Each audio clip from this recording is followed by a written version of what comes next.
sheets, finding nothing but the crisp linen. He had left early again. No note. No message. Just the faintest scent of his cologne lingering in the air. I sighed, rolling onto my back, staring at the ceiling. Through the massive windows, golden morning light spilled across the hardwood floors, the kind of light that should make a person feel alive, hopeful. Instead, it only emphasized the stillness, the absence of movement, of warmth. I forced myself up, slipping into my robe, making my way downstairs to the kitchen. Everything was in its perfect place. The marble countertops gleamed. The stainless steel appliances stood untouched. It was a home built for hosting, for laughter, for shared meals and clinking glasses. But it was only ever me here, filling the silence with the hum of a coffee machine. I sat at the breakfast bar, scrolling through my phone mindlessly, pretending I had something important to check. That's when it buzzed. A text. Working late. Don't wait up. That was it. No, love you. Note, how was your night? Just a statement, a confirmation that once again I'd be eating dinner alone. I deleted the message. My coffee was getting cold when the doorbell rang. I already knew who it was. Morning, sunshine, my best friend chirped, stepping inside without waiting for an invitation. She was holding 2 cups of coffee even though I had already made mine. She always did this, showed up with caffeine and an arsenal of gossip as if she knew I needed the distraction. I faked a smile, taking the cup from her hands. You really don't trust my coffee-making skills, do you? Not even a little, she smirked, kicking off her heels and settling onto the bar stool across from me. So, tell me, how's the perfect wife routine going? I rolled my eyes. If by perfect wife you mean glorified houseplant, then yeah, I'm thriving. She laughed, but her eyes studied me too closely. You're too young to be this bored. I shrugged, taking a sip. Pause. Then out of nowhere, are you happy? The words hit harder than they should have. I blinked, buying myself time by pretending to check my phone. That's a weird question, I said, dodging. Not really, she leaned in. You live in this picture-perfect house. You've got the designer bags, the fancy vacations. But I don't think I've seen you genuinely smile in years. I swallowed hard, willing myself to deflect, to change the subject, to pretend like my life was anything but a carefully constructed illusion. But before I could, her phone rang. She glanced at the screen. Gotta run, she sighed. Real life calls. She kissed my cheek, her perfume lingering after her as she walked out the door. And just like that, the silence returned. The day dragged. I went through the motions. Laundry. Emails. Scrolling through social media like a ghost in my own life. By evening, the house felt colder than it had that morning. I poured myself a glass of wine and stared at the clock. He wouldn't be home for hours. That's when I heard the front door open. I looked up, surprised. It wasn't my husband. It was him. He set his bag down by the door, glancing around the house like he wasn't used to it yet. Which made sense, he wasn't. He'd only moved in a few weeks ago, but I was still getting used to the idea of him being here. Hey, he said casually, running a hand through his hair. Hey, I answered. A small silence settled between us. Not uncomfortable, just charged. I didn't think you'd be home tonight, I said, taking a sip of my wine, trying to act normal. He smirked. Didn't feel like going out. He walked past me toward the kitchen, grabbing a bottle of water from the fridge. And I watched him. Just for a second. It was an innocent glance. A passing thought. But something about the way he moved, the ease in his posture. It unsettled me. It was nothing. At least that's what I told myself.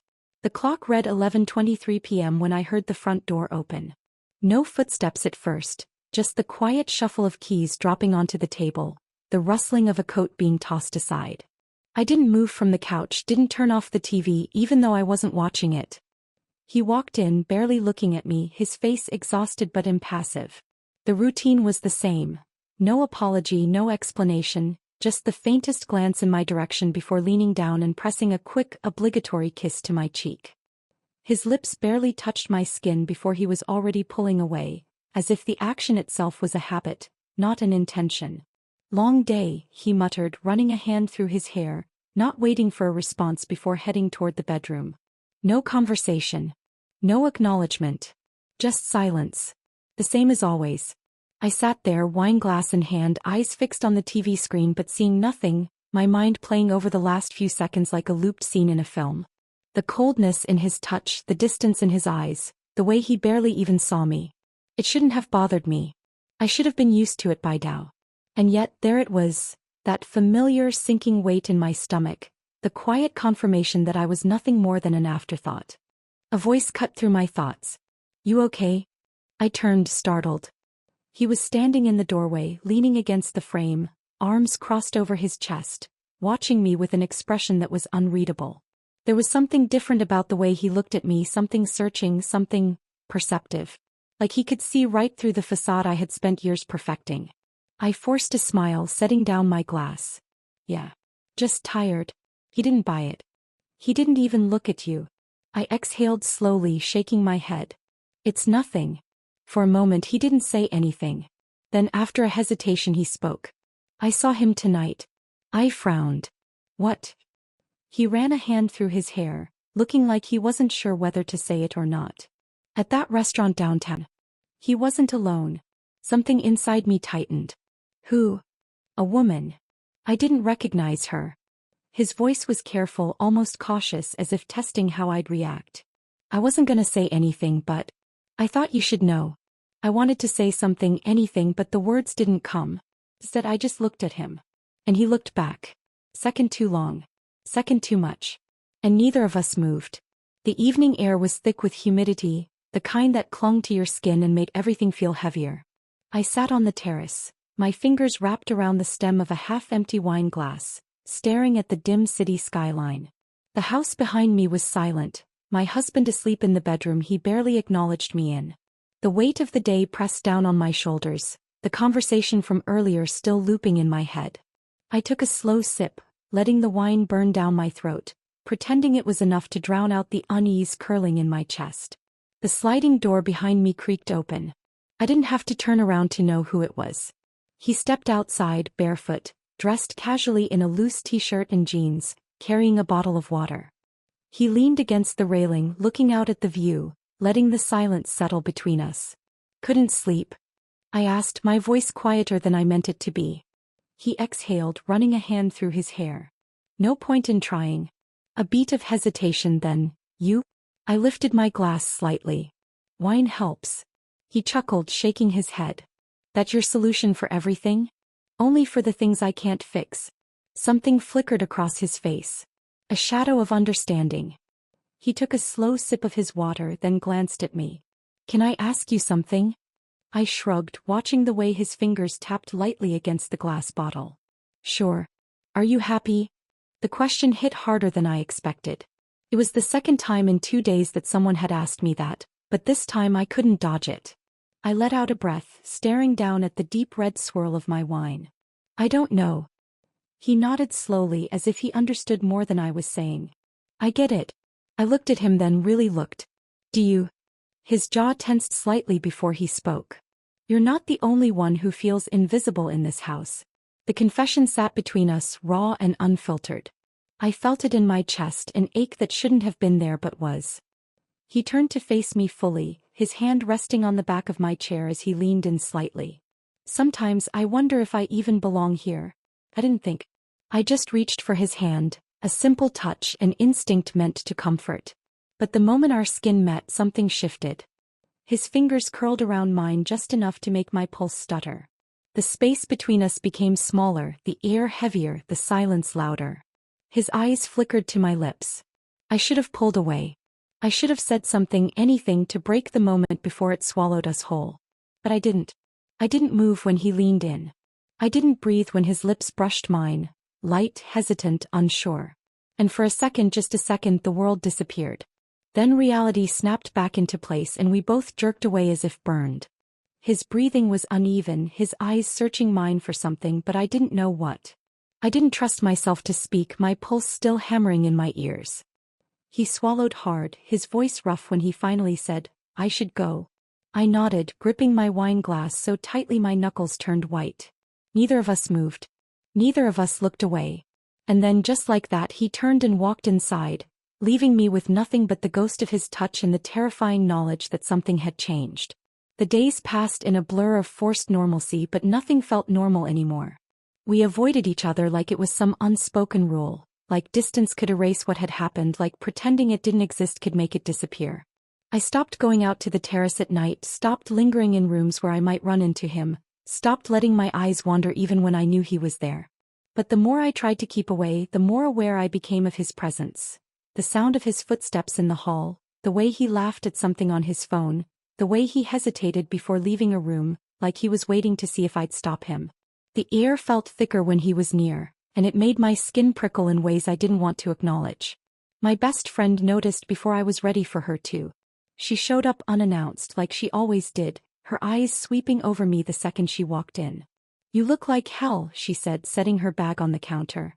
"Thanks," I muttered, forcing a laugh as I reached for my coffee. She narrowed her eyes. "Something's off. You're different." I shrugged, plain dumb. "Work stress, I guess." "Bullshit," she shot back, crossing her arms. "You're jumpy, distracted. I asked you something 3 times at lunch yesterday and you didn't even hear me." I waved it off, desperate to steer the conversation somewhere else, anywhere else. "You're imagining things." She tilted her head, studying me, and for a terrifying second, I thought she was about to ask the one question I couldn't answer. But she didn't. She just sighed, grabbing her coffee and shaking her head. "Whatever it is, don't let it eat you alive." That was the thing, I already felt consumed. My husband didn't notice a thing.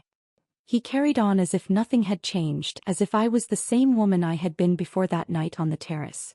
He kissed my cheek absently, barely looked up from his phone during dinner, made empty promises about plans that never happened. He had no idea that I barely slept, that my mind was a war zone, that I held my breath every time I heard footsteps in the hallway at night. And then it happened again. It was past midnight when I stepped onto the balcony, drawn by the quiet, the need for air, the need to just exist outside of my own head for a moment. The city stretched below me, glowing and alive, and for the first time in the hallway at night. And then it happened again. It was past midnight when I stepped onto the balcony, drawn by the quiet, the need for air, the need to just exist outside of my own head for a moment. The city stretched below me, glowing and alive, and for the first time in days I exhaled. But then I heard movement behind me, the familiar creak of the sliding door. My pulse stuttered before I even turned around. He was there. Neither of us spoke. Neither of us moved. The space between us was small, but it felt charged, like a live wire, buzzing, crackling, waiting for something to snap. His hands gripped the railing, his knuckles tight. My breath felt too shallow. I knew I should walk away. I knew I should go back inside. But I didn't. Our eyes met and the world stood still. The morning was different. He was different. Instead of his usual rushed exit, my husband lingered in the kitchen, watching me as I moved around. It was unsettling, the way his gaze followed me like he was seeing me for the first time in years. "You look good," he said, leaning against the counter, arms crossed, studying me like I was something unfamiliar. I hesitated, coffee cup halfway to my lips, trying to gauge if this was some new tactic, if he was actually looking at me or just noticing that I had been distant. "Thanks," I muttered, setting my cup down, expecting him to move on, to check his phone, to disappear like he always did. But he didn't. Instead, he stepped forward, closer than usual, close enough that I could smell his aftershave, the same one he'd worn since we first met. He reached out, fingers brushing my arm, a simple touch but one I wasn't prepared for. "We should go out this weekend," he said, his voice quieter now, softer. "Just the two of us. Like we used to." I stared at him, something twisting in my stomach, something I couldn't name. This was what I had wanted for so long, wasn't it? Effort. Pain. A sign that we weren't just two people existing in the same house. But why now? Why today? And why did it feel like too little, too late? He lifted a hand to my face, his thumb tracing my cheek, and before I could react, his lips were on mine. It wasn't just a kiss. It was deliberate, intentional, a reminder of the past, of what we had once been.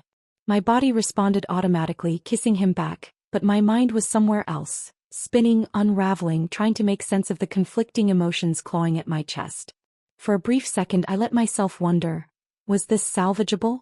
Was this the moment where I realized I had been wrong, that I had let myself slip into something reckless because I had convinced myself there was nothing left to hold on to? Maybe we could fix this. Maybe there was still something real beneath the years of distance. But then I opened my eyes. And over my husband's shoulder, across the room, standing just at the edge of the hallway, was him. He was watching. And in that moment everything shifted. The truth settled in my bones like a heavy weight. I had already crossed the line and there was no going back. She was watching me too closely, her eyes sharp, dissecting every flicker of emotion that crossed my face. I stirred my coffee, avoiding her gaze, pretending I didn't feel the weight of her curiosity pressing down on me. "You've been acting weird," she said, setting her cup down with a deliberate clink.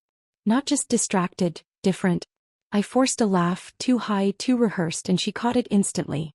"Work stress," I said, reaching for my phone as if I had something urgent to check, something that would steer the conversation elsewhere. But she wasn't buying it. "It's not work," she said flatly, tilting her head. "It's something else." I finally met her gaze, willing myself to appear calm, but she was too good at reading me. She leaned forward, elbows on the table, fingers tapping lightly against the rim of her cup. "I mentioned him earlier," she said carefully. "And you flinched." My stomach tightened, my hands curling into fists beneath the table. "I didn't flinch," I lied, my voice even. "I just wasn't paying attention." She let out a slow breath, watching me like a detective piecing together a crime scene. "You never talk about him," she continued, voice quieter now, more calculated. "And now you can't even look at me when I say his name."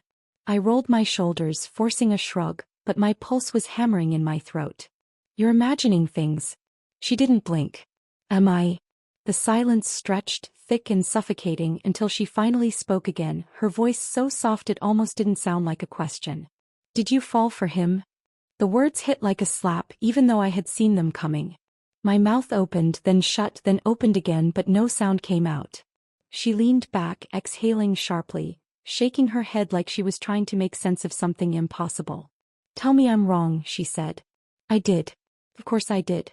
The denial slipped from my lips like second nature, firm and absolute, but she didn't look convinced. "Nothing good comes from this," she warned, standing up, her chair scraping against the floor. "Whatever you think you're feeling, it's not real. And if it is, it won't end well." Her words lingered long after she left.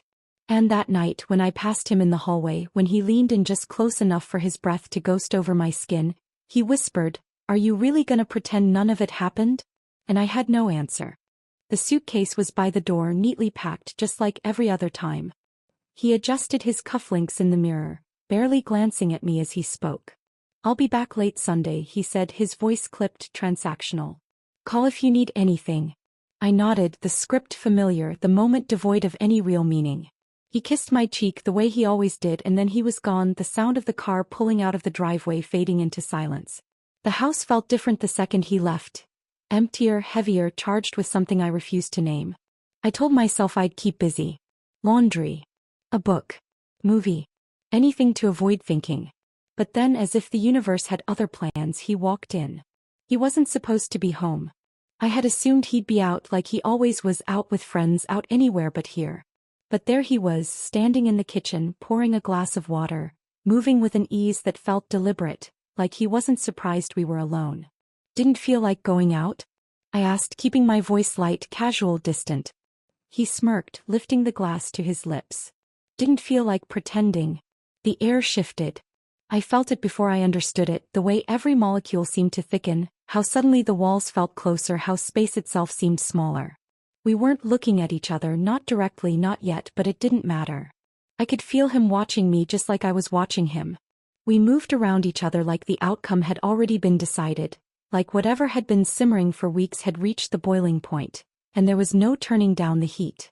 Then my phone buzzed. I grabbed it, grateful for the break in tension, but my stomach flipped when I saw the message. "You understand what you're doing?" It was from her. Short, stark. A warning, or maybe a plea. I should have answered.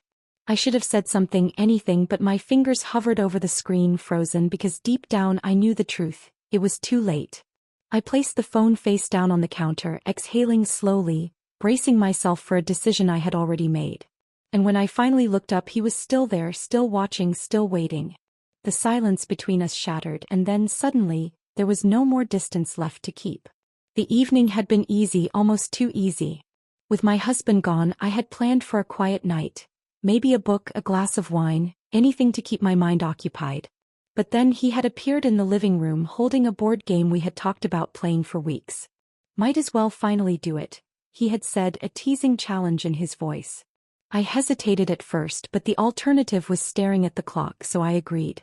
The game went on longer than expected. To my surprise, he was relentless, winning round after round while I struggled to keep up. 6 in a row, I muttered, shaking my head as he smirked, his confidence unshaken. You're ruthless. He leaned back, arms crossed, clearly enjoying my frustration. You're just a sore loser. I laughed despite myself, the tension of the past few weeks easing, if only for a moment. There was something about the simplicity of it, the competition, the teasing, that made it feel like a break from reality.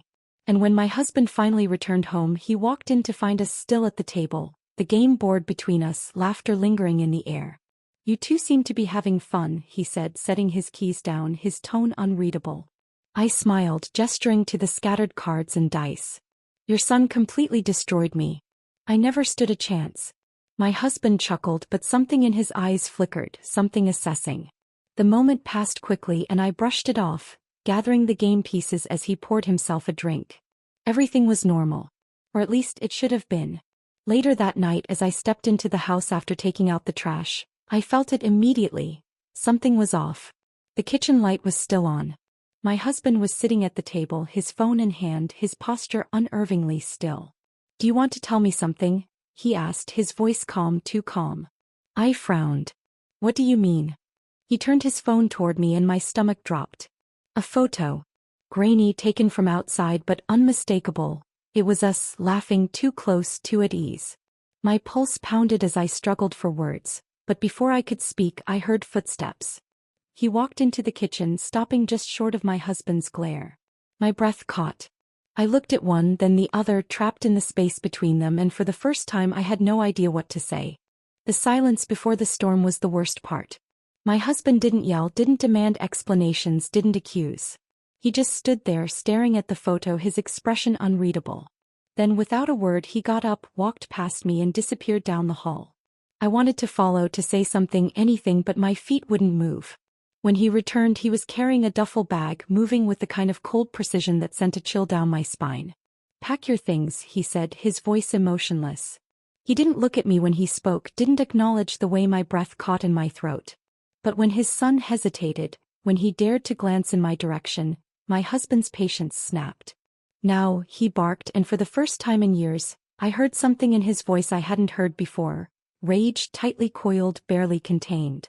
I wanted to intervene, to stop this before it spiraled further out of control, but the look my husband shot me was enough to silence me. This wasn't a discussion. This wasn't something I could fix. So I stood there, frozen, as the sound of drawers opening, of zippers closing, of footsteps moving up and down the hallway filled the house. Within minutes it was done. The duffel bag was thrown at the door, and then he was standing there, gripping his keys, staring at his son like he was nothing more than a stranger. You're out, my husband said, finality in every syllable. I sucked in a breath, my throat tight, my mind racing for something, anything to say. But before I could, the front door was yanked open and then he was gone. No fight, no last words, no lingering glances. Just the sound of the car pulling away, leaving nothing but a hollow silence in its wake. The house felt suffocating after that. My husband didn't speak to me. He didn't need to. The damage was done. And my best friend, my only friend, wanted nothing to do with me. She texted once. Not to check in. Not to console me. Just one line. I told you this wouldn't end well. I tried to call. No answer. I tried to text. Nothing. The people in my life were disappearing one by one, leaving only the wreckage behind. And the worst part? I had done this to myself. That night I sat on the edge of my bed, phone and text. Nothing. The people in my life were disappearing one by one, leaving only the wreckage behind. And the worst part? I had done this to myself. That night I sat on the edge of my bed, phone in hand, staring at his name on the screen. My fingers hovered over the keyboard. I typed. Are you okay? I hit send. But the message was never read. A month had passed, but it felt like a lifetime. The days blurred together, each one dragging into the next, filled with the same empty routine, the same suffocating silence. My husband was still in the house, but we barely spoke. We moved around each other like ghosts, like two people trapped in a place neither of us wanted to be. The damage was done and there was no fixing it. I had stopped checking my phone. The unanswered messages sat there like a graveyard of words I wished I could take back. He hadn't replied. Not once. And eventually I stopped hoping he would. Tonight, I found myself at a restaurant, the same one where my husband had once met her. The woman who had existed in the shadows of our marriage long before everything fell apart. I hadn't planned to come here. My feet had just carried me inside as if I was searching for something, though I had no idea what. The air was warm, the dim lighting casting a soft glow over the polished tables, the quiet murmur of conversation filling the space around me. I stirred my drink absent-mindedly, staring at nothing, lost in the noise of my own thoughts. And then I heard it. A laugh. Deep, familiar, unburdened. My breath caught in my throat before I even turned my head. He was there. Sitting at a table near the window, leaning forward, smiling in a way I hadn't seen in a long time. A girl sat across from him, laughing at something he said, her eyes shining, completely absorbed in him. He looked different, lighter, like someone who had moved on. Something sharp twisted in my chest. I wanted to look away, to leave, to disappear before he saw me. But instead I sat frozen, watching as he lived a life I was no longer part of. And then, for the briefest moment, he glanced up. Our eyes met. My stomach dropped. But there was no tension, no hesitation. Just a flicker of recognition before he turned back to her, as if I was nothing more than a passing shadow. I forced a smile, but inside something cracked. As I reached for my glass, my eyes caught my reflection in the window. I looked the same,